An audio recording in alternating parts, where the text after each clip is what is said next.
Mr. Haidar ALcasseer. Today we are going to talk about punctuation. Since I've noticed that the majority have got mistakes in punctuating their writing, their pieces of writing, especially in writing the essay, which is task number 2 in the IELTS.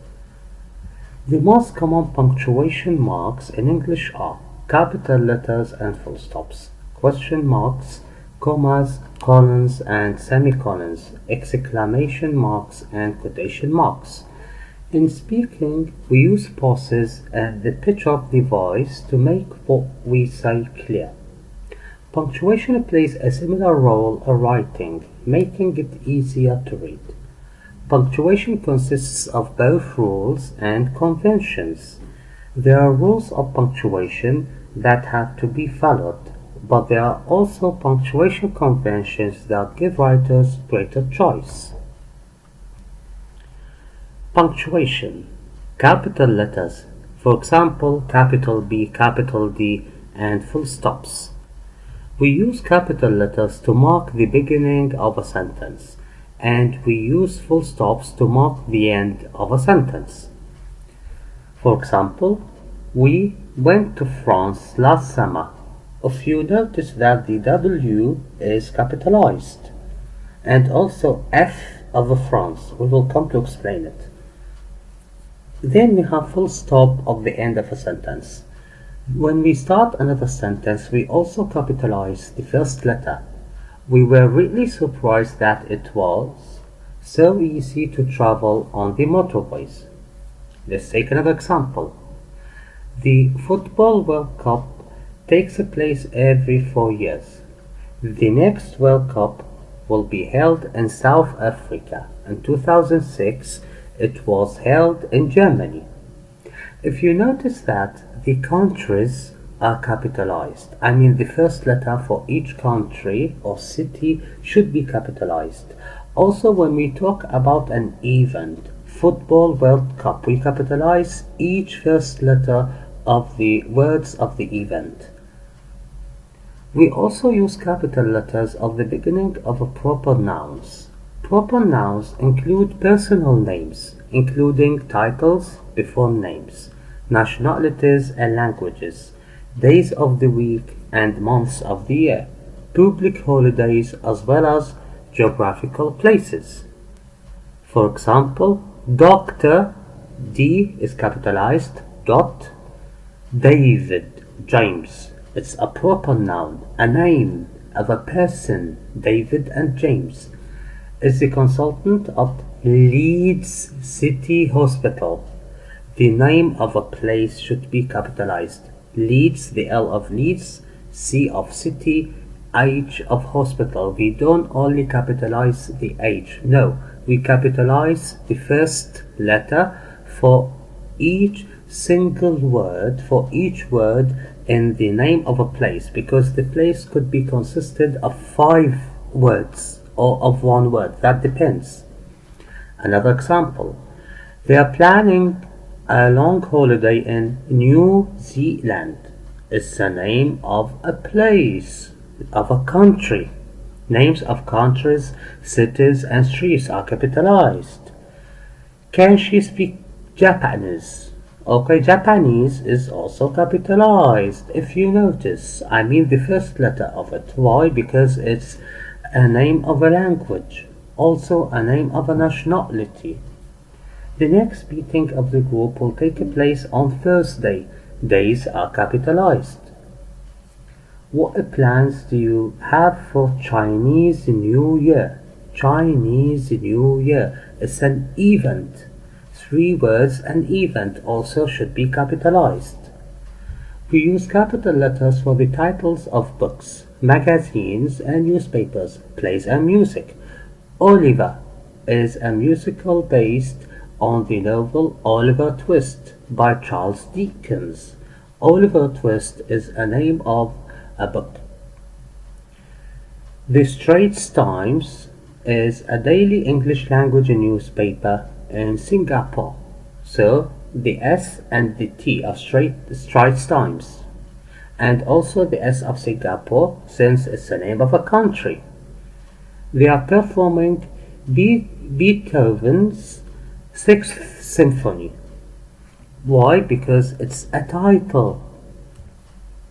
In addition to closing sentences, we also use full stops and initials for personal names. G.W. Dyer, David A. Johnston, comma, accountant. Accountant here is his job, so we put a comma between Johnston and accountant. We didn't put a full stop. Why? Because it identifies what he is, what job does he have, or who he is. Punctuation, question marks and exclamation marks. We use question marks to make it clear that what is said is a question. When we use a question mark, we do not use a full stop. For example, why do they make so many mistakes? It's a question. So, you are Harry's cousin. This is a question. Yes, that's right. The answer is a full stop. It's not a question mark at the end of it. We use exclamation marks to indicate an exclamative clause or expression in informal writing. When we want to emphasize something in informal writing, we sometimes use more than one exclamation mark. Listen. Look, this is an exclamation mark. Oh no! 3 exclamation marks. Please don't ask me to phone her. She will talk for hours. Okay. Commas. We use commas to separate a list of similar words or phrases. It's important to write in clear, simple, accurate words. They were more friendly, more talkative, more open than last time we met them. We don't normally use a comma before and of the end of a list of single words. They traveled through Bulgaria, Slovakia, the Czech Republic, and Poland. American English does use a comma and lists before and. We took bread, cheese, and fruit with us. We use commas to separate words or phrases that mark where the voice would pause slightly. I can't tell you now, however. All will be revealed tomorrow at midday. We had, in fact, lost all of our money. James, our guide, will accompany you on the boat across to the island. Okay, in other words, let me re-explain this, especially for the last 2 examples. We had in fact. This is to express. In fact, James, our guide, here to identify who James is. That means it's an extra expression. For example, before the last one, we had lost all of our money. It's fully meaningful sentence. James will accompany you is fully meaningful sentence. So our guide will be extra. Pay attention to these commas, or sometimes they put brackets. They put them between brackets, especially in the reading, because they try to trick you in the reading by giving, especially with headings, by giving a heading that matches what is between the 2 commas or the 2 brackets. So pay attention, please. Those are extra, not the main ideas. Okay, let's go on. This is not our subject, but I just wanted you to pay attention to these things, which I explained in the first lecture of mine. Separating clauses with commas. When many clauses are separated by and or but, we don't normally use a comma if the clauses have the same subject. However, we sometimes use commas if the clauses have different subjects. They were very friendly and invited us to their villa in Portugal. Same subject.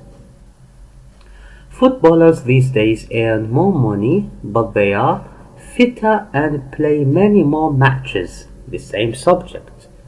It was an expensive hotel in the center of Stockholm, but we decided it was worth the money. We have different subjects, so we have put a comma here.